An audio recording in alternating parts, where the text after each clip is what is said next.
Il est, comme vous le savez, professeur de lettres, il est président du SNALC. Bonjour Monsieur Girard, vous avez fait la coupe de printemps. Hein?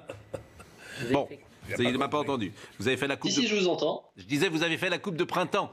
Mais oui, j'ai fait j'ai fait ce que le ministère fait pas, c'est que j'ai anticipé au cas où finalement on nous referme les coiffeurs. Oui, comme quoi les questions sont parfois, on ne sait pas.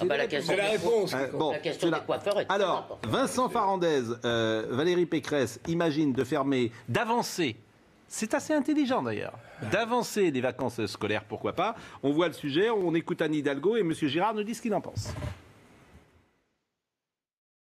Avancer les vacances scolaires pour freiner l'épidémie.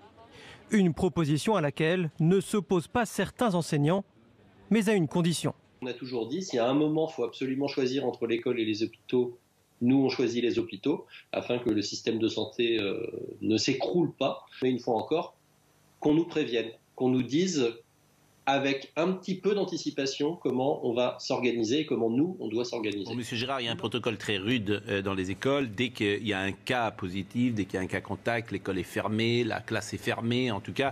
Donc il y a déjà beaucoup de classes en fait qui sont fermées aujourd'hui. Vous, quelle est...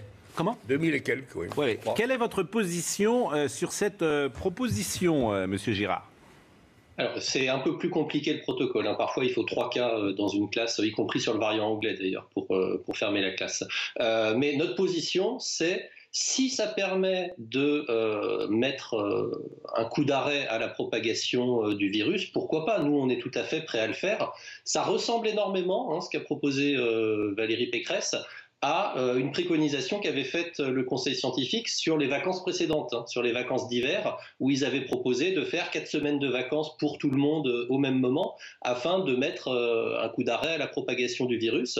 Donc on ne l'a pas fait, si c'est utile et s'il faut le faire cette fois-ci, faisons-le, pourquoi pas. Voilà, nous ce que l'on constate, c'est qu'on n'a jamais eu autant d'élèves contaminés dans les statistiques du ministère, qui sont d'ailleurs toujours très sous-évalué, mais le nombre d'élèves contaminés dans nos statistiques au ministère de l'Éducation nationale est supérieur à ce qu'on avait en novembre. Et effectivement, nous, on est contactés de plus en plus sur des fermetures des classes, des problèmes de remplacement, des enseignants qui sont positifs ou cas contact. Et on a quand même cette impression assez forte que ça accélère, oui. Emmanuel Macron a dit que les enseignants seront très prochainement vaccinés, que ils seront en prioritaire. Est-ce que vous, par exemple, à titre personnel, vous êtes plutôt satisfait et que vous irez vous faire vacciner le plus vite possible ? Alors, à titre personnel, oui, moi j'irais me faire vacciner, très clairement. Et effectivement, c'était une demande de mon syndicat, le SNALC. On avait même écrit au Premier ministre avec 2 autres organisations, la CFDT et l'UNSA. On fait rarement des trucs ensemble, pourtant, tous les 3. Mais là, ça nous paraissait suffisamment important. Et effectivement, il y a eu cette annonce du président de la République. On attend de voir, effectivement, parce que vous avez parlé des problèmes de doses, etc.